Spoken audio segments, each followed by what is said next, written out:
Saya Bagas Adi, Ketua dan pendiri KPKS, Komunitas Pecinta Kucing Semarang. Nanti bisa cek sendiri aja di Facebooknya KPKS, Komunitas Pecinta Kucing Semarang, ya kan? Halo sahabat, ketemu lagi dengan saya di channel Bagas Adi. Di video kali ini saya mau mengedukasi kalian. Saya mau memberikan instruksi kepada kalian bahwa berhati-hatilah kepada akun-akun di sosial media yang sering mengupload ataupun sering-sering memposting menunjukkan dirinya siap menampung sebanyak-banyaknya kucing terlantar. Ya, harus berhati-hati dengan akun-akun yang sering memposting dengan kata-kata tersebut, menawarkan diri siap memelihara, siap menampung kucing-kucing yang kalian terlantarkan, yang kalian sudah tidak mampu untuk merawatnya. Berikanlah ke saya. Hati-hati dengan akun-akun yang sering mengekspos kata-kata tersebut di sosial media, entah itu di Facebook, Instagram, terus TikTok, YouTube, dan lain-lain. Karena apa? Ya, karena apa? Ujung-ujungnya itu pasti kucing yang kalian berikan kepada dia 100% terlantar, ya. 100% akan berujung penelantaran yang lebih parah, yang jauh lebih parah daripada kalian merawat, ya, daripada ketika kalian merawat walaupun kondisinya kekurangan, akan sangat buruk. Benar, ini sumpah serius, ini pengalaman saya pribadi. Jadi saya itu pernah berpengalaman, ya. Sebelumnya saya kenalkan dulu, saya perkenalkan dulu siapa saya. Saya Bagas Adi, Ketua dan pendiri KPKS, Komunitas Pecinta Kucing Semarang. Nanti bisa cek sendiri aja di Facebooknya KPKS, Komunitas Pecinta Kucing Semarang, ya kan? Ya, dari saya selaku ketua dan pendiri itu saya sudah memiliki banyak pengalaman di dunia perkucingan, ya, terkhususnya dari kucing terlantar, kucing yang ditelantarkan, dan kucing yang rescue, ya. Tentang rescue apa istilahnya, kucing yang ketabrak, istilahnya kayak gitu, yang kecelakaan, ya, yang kecelakaan, ketabrak di jalan, atau kekurangan perhatian dari pemilik ketika kucing-kucing itu sakit. Tapi dulu saya banyak menolong, cuman sekarang saya mengurangi kegiatan itu karena aktivitas pekerjaan saya juga. Ya, dari saya sebagai ketua maupun pendiri di KPKS, saya memiliki pengalaman tentang hal tersebut, tentang rescuer abal-abal, tentang pecinta kucing abal-abal. Dan itu tidak hanya satu atau dua orang, banyak banget akun-akun atau orang-orang yang seperti itu, yang nge-share pembohongan publik, ya, pembohongan kepada pecinta kucing dimanapun kalian berada. Kalau saya di Semarang, ya, terkhususnya di Semarang. Oke, saya sedikit bercerita, ya, tentang hal itu. Jadi dulu di waktu tahun 2017-an atau 2018, saya lupa tepatnya, itu saya pernah satu kali menangani kasus yang hampir tertangkap sebenarnya. Jadi ada satu akun, saya lupa namanya, sebut aja si A, ya. Akun si A ini memposting saya menerima, bukan saya menerima, saya siap menampung kucing-kucing terlantar dengan berbagai kondisi apapun itu. Saya membuka shelter umum, yang mau memberikan kucing-kucingnya ke saya, silahkan, saya tampung semuanya. Itu di awal sih kita nggak curiga, ya kan? Di awal kita nggak curiga karena emang belum ada tanda-tanda. Pasti kalau di awal-awal ketika orang itu baru bikin postingan, kita tidak menaruh kecurigaan. Cuman semakin kesini, semakin berjalannya waktu, itu banyak banget, dan dia sering memposting hal tersebut dengan berpuluh-puluh kucing yang sudah ditampungnya, dari kucing ras, kucing lokal, kucing sakit, maupun kucing yang luka-luka akibat kecelakaan atau terjatuh dan lain-lain. Oke, singkat cerita, dari sekian hari sudah berlalu, Itu pada akhirnya saya menaruh curiga kepada si A tersebut. Kenapa kok sering-sering si A ini membuat postingan tersebut. Pada akhirnya saya hubungi lewat WA. Saya WA si A tersebut, lalu saya datangin ke kos-kosannya. Kebetulan si A ini ngekosnya dekat rumah saya. Kebetulan ngekosnya dekat rumah saya di Bangetayu dulu, bagi teman-teman yang ingat ya. Saya datengin sama teman-teman saya, ya kan. Bukan teman-teman, saya datengin sama teman saya. Kebetulan saat itu saya ke sana 2 orang, saya sama teman saya namanya Rahmat. Dan sesampainya di lokasi, saya ketemulah sama si A. Terus saya lihat kucing-kucingnya di dalam kos-kosannya. Itu si A itu ternyata menyewa 2 kamar bersebelahan. Yang satu untuk kucingnya, yang satu untuk tempat tidurnya dia. Nah, ketika saya samperin di sana, kondisi kucingnya itu, wah, sumpah demi Allah, sangat terlantar sekali, sangat terlantar. Kondisinya itu parah, dari baunya ya, bau kamarnya itu parah. Mending yang cek mambu tai. Berarti tai sing bosok, tai akeh ya, tai akeh dicampur bosok. Wah, sumpah ampun deh, luwih parah sing tai. Kucingnya kondisi kurus semua, kondisi diare semua, pup ataupun tainya itu jarang dibersihin sehingga menumpuk. Terus kondisi kamarnya itu kotor, ya kan. Kucingnya pada sakit semua, diare, ada banyak yang lemes. Wah, banyak yang lemes. Terus saya tanya, tujuanmu itu apa? Bikin postingan menerima hibahan kucing apapun jenisnya dan dengan kondisi apapun, ya kan.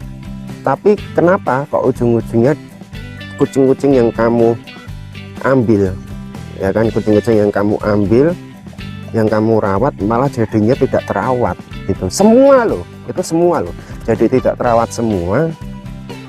Terus dia nggak bisa jawab, a i u e o bla bla bla bla bla, banyak alasan ini itu. Dan saat itu saya simpulkan orang ini tidak beres. Karena apa? Di balik cerita yang saya ceritakan tadi, ternyata ya, dari pantauan saya sekilas itu dia sudah sering meminta donasi berupa pakan, obat-obatan maupun uang. Kalau untuk obat-obatan itu memang dia kasihkan untuk pengobatan kucing-kucing yang dia terima, ada tapinya, tidak rutin dan tidak kontinu, hanya untuk pencitraan saja. Jadi lebih tepatnya ketika dia memberikan obat itu hanya pas di video aja. Kalau tidak di video, kucingnya nggak diobatin. Dia menerima donasi pakan yang terkumpul itu pada akhirnya dijual lagi sama dia, tidak difokuskan, tidak dikhususkan untuk menghidupi kucing-kucing yang dia tampung. Terus donasi berupa uang itu dia gunakan untuk keperluan hidupnya sendiri, tidak digunakan untuk biaya hidup maupun biaya perawatan kucing-kucing yang dia tampung ya. Karena memang tujuan di awal itu dia tidak menampung kucing, tujuan di awal itu dia hanya membisniskan momen tersebut, ataupun membisniskan, mengambil keuntungan dari belas kasihnya para pecinta kucing ya. Itulah kelemahan dari pecinta kucing itu. Saya nggak bisa menyamaratakan pecinta kucing ya, tapi simpelnya omong nggak gitu. Kelemahan dari pecinta kucing itu mudah percaya sama orang-orang yang membuka shelter ya. Pada akhirnya itu shelter sama dengan penampungan, yang pada akhirnya mereka itu terkesan tertipu oleh kedok dari oknum yang memanfaatkan dari belas kasihan si pecinta kucing tersebut. Banyak yang berdonasi itu, ada yang 500.000, terus ada yang 100, bahkan ada yang jutaan loh ya. Itu uangnya tidak dipakai untuk merawat si kucing, tapi untuk merawat dirinya sendiri, untuk bayar kos-kosan, untuk belanja ini itu, untuk shopping. Sumpah tenan pada akhirnya ya. Lanjut ke cerita saya tadi. Dengan pengalaman seperti itu, ternyata malam hari, anggap aja hari ini, di malam hari saya datang ke sana, saya sidak, saya ngobrol,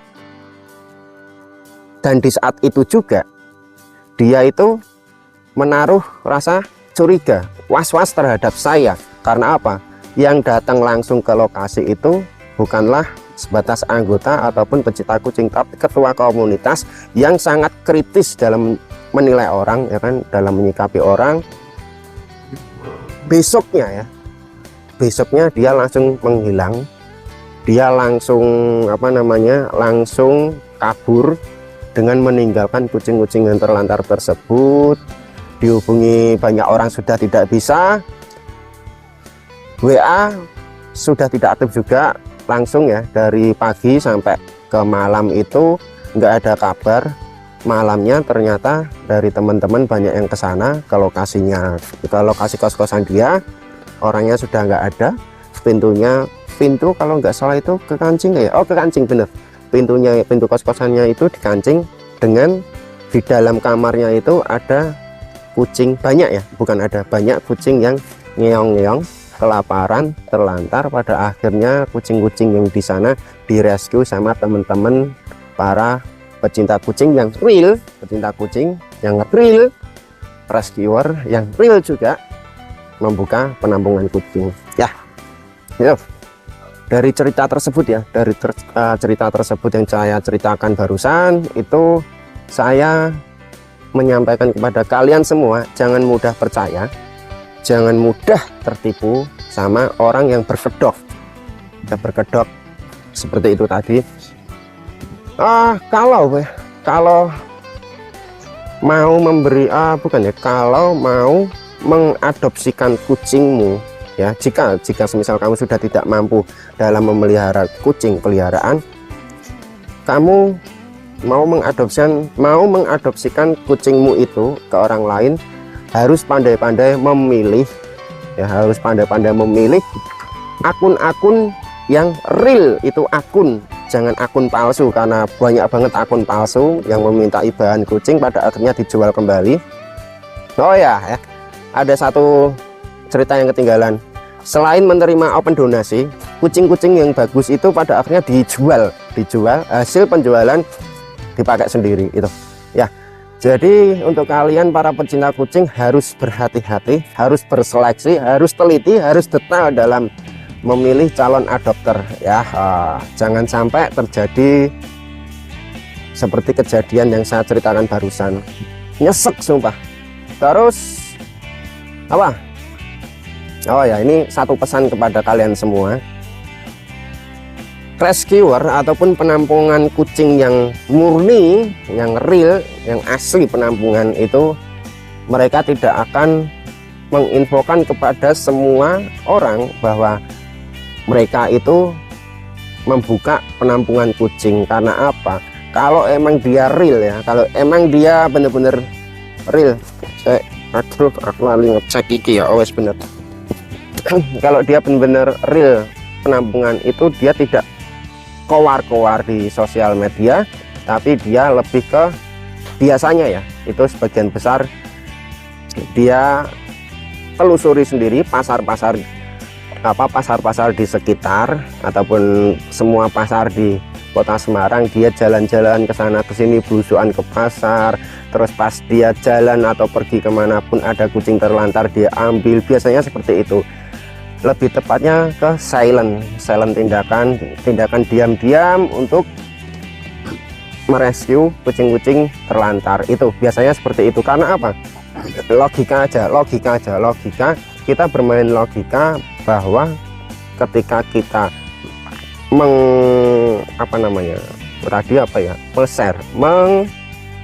mempublikasikan bahwa kita menerima penampungan kucing, membuka penampungan kucing, semua orang akan memberikan kucingnya kepada dia untuk ditampung, dan pastinya akan kewalahan ya. dia akan lebih kewalahan dalam segi perawatan, merawat, keuangan, finansial ya kan, tenaga, semuanya akan lebih kewalahan ya. Jadi saya pastikan tidak ada orang yang membuka penampungan secara real ya dan mereka keluar-keluar, nggak ada. Karena apa?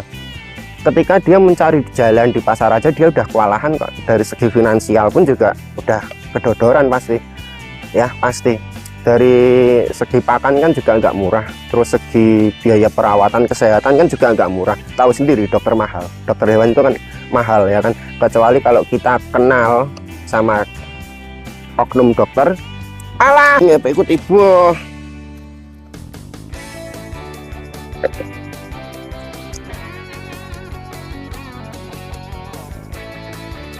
Lanjut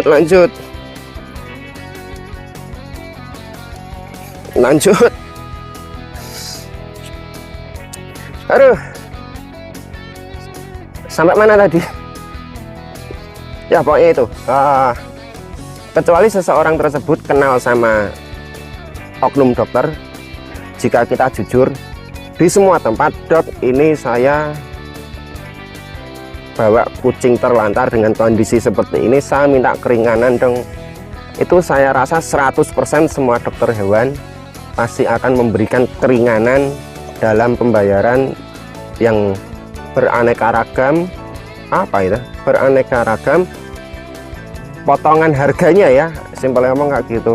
Jadi untuk teman-teman yang mau merawat kucing jalanan, yang mau memberikan bantuan kepada kucing-kucing jalanan, jangan takut untuk menolong mereka, si kucing jalanan, untuk dibawa ke dokter hewan ya. Terus apa ya, oh ya, ini ada satu pesan lagi dari saya. Kalau nggak mampu pelihara, nggak usah pelihara ya. Kalau nggak punya duit untuk beli kucing, berarti kamu nggak bakalan punya duit untuk beli pakan. Intinya gitu aja. Terus sama peliharalah sesuai batas kemampuan. Semisal saya kerja gaji UMK ya, UMK anggap aja gaji UMK itu 2,5. Dari 2,5 juta kepotong biaya hidup, pokoknya kepotong biaya hidup semua ya, itu sisanya ada berapa, dan sisa itu sanggup nggak untuk memelihara 1 ekor. Kalau sisa dari penghasilanmu tidak sanggup untuk memelihara 1 ekor, ya jangan pelihara. Tapi kalau misal sanggup untuk pelihara 1 ekor dan tidak sanggup untuk nambah 1 ekor lagi, ya peliharamu 1 tok, harus 1 tok, jangan nambah gitu loh. Kalau kamu pelihara 1 aja kesusahan, kamu nambah lagi atas dasar suka, atas dasar seneng, dua-duanya akan terlantar semua. Itu banyak kawan, itu banyak banget dari teman-teman pecinta kucing yang abal-abal ya, yang abal-abal melakukan pemeliharaan yang di luar batas kemampuannya sendiri.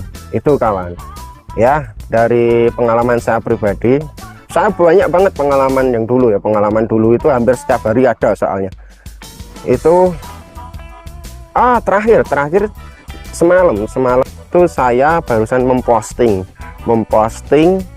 apa namanya, postingan dengan akun Facebook si B, anggap aja si B ini posting meminta bantuan kepada anggota grup tentang, dengan kata-kata seperti ini, minta tolong dong, saya kewalahan dalam memberi 25 ekor kucing yang saya pelihara, dikarenakan saya sudah di PHK, dia sudah tidak kerja selama 25 hari, meminta bantuan kepada para pecinta kucing untuk memberikan donasi pakan kepada dia untuk ngasih makan kucing-kucing yang dia pelihara sebanyak 25 ekor. Nah itu loh yang saya wanti-wanti kepada kalian semua.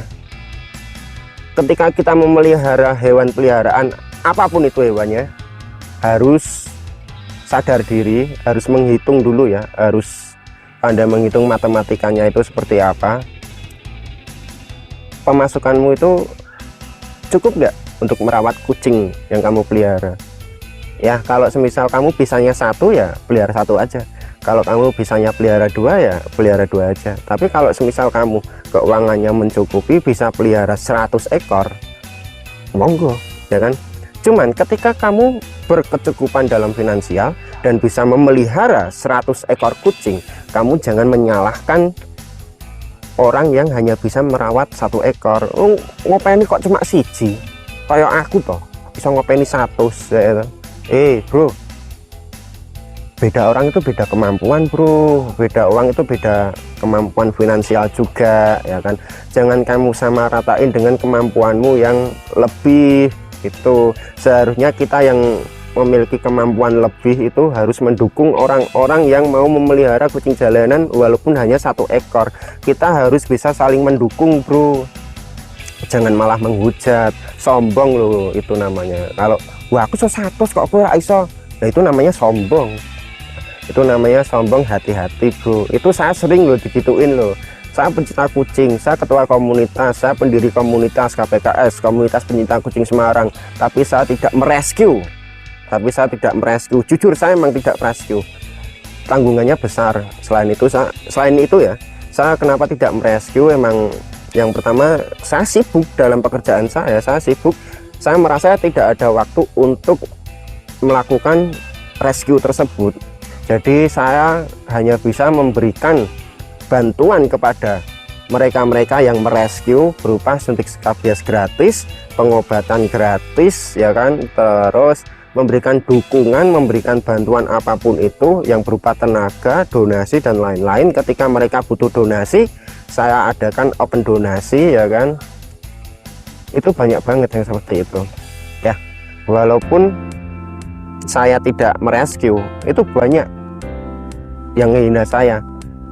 Ketua komunitas kok nggak ngerescue, apa harus gitu loh, apa harus, ya.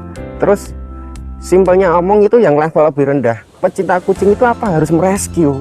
Enggak, bro. Nggak ada kewajiban, bro. Nggak ada kewajiban untuk merescue, nggak ada kewajiban pula untuk menolong kucing-kucing yang terlantar di jalan, nggak ada, bro. Itu kembali lagi ke masing-masing individu kemampuannya. Jika kamu mampu untuk merescue, ya rescue lah. Tapi kalau kamu nggak mampu untuk merescue, ya berikanlah bantuanmu yang kamu bisa, yang kamu ikhlas dan kamu ringan untuk membantu kucing-kucing tersebut. Semisal saya bisanya itu hanya memberikan pakan kepada kucing-kucing jalanan di waktu saya senggang, ya kan. Bagus, saya akuin, saya dukung. Kalau kamu bisanya hanya sebatas itu, lanjutkan. Saya tidak akan mencemooh, saya tidak akan menghina kamu, ya kan. Saya tidak akan merendahkan kamu. Isone kok mau makani. Lain kok pencinta kucing ya diopeni lah. Jika gue mulai diopeni, enak-enakan. Itu teman saya ada, ya, teman saya ada yang dia itu terkenal sebagai rescuer penampungan kucing. Di semua orang ya yang kenal sama dia pasti telepon, Mbak, cewek sih orangnya, Mbak, ini di sini ada kucing luka, di sini ada kucing habis tertabrak, di sini ada kucing terlantar.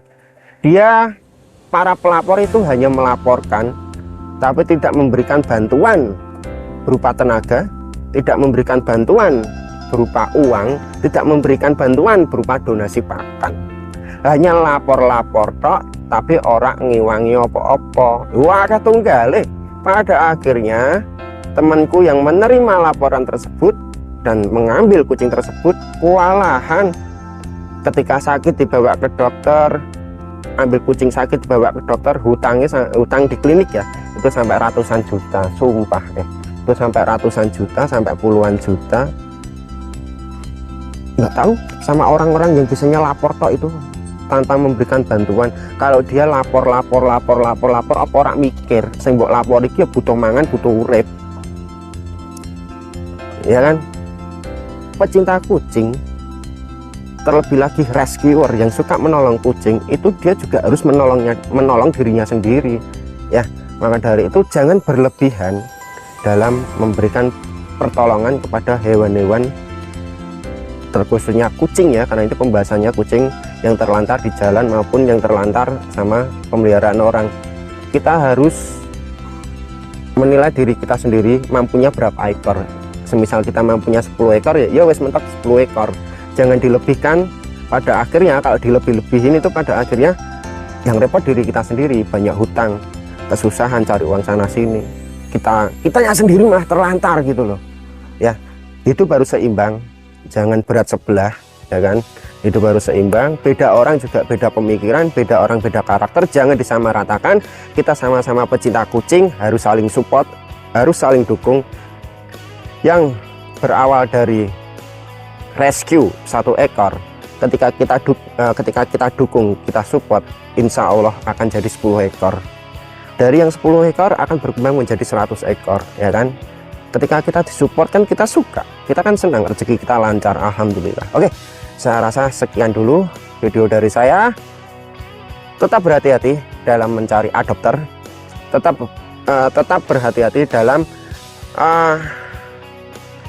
yaitu ya, memilih tempat penampungan yang tepat.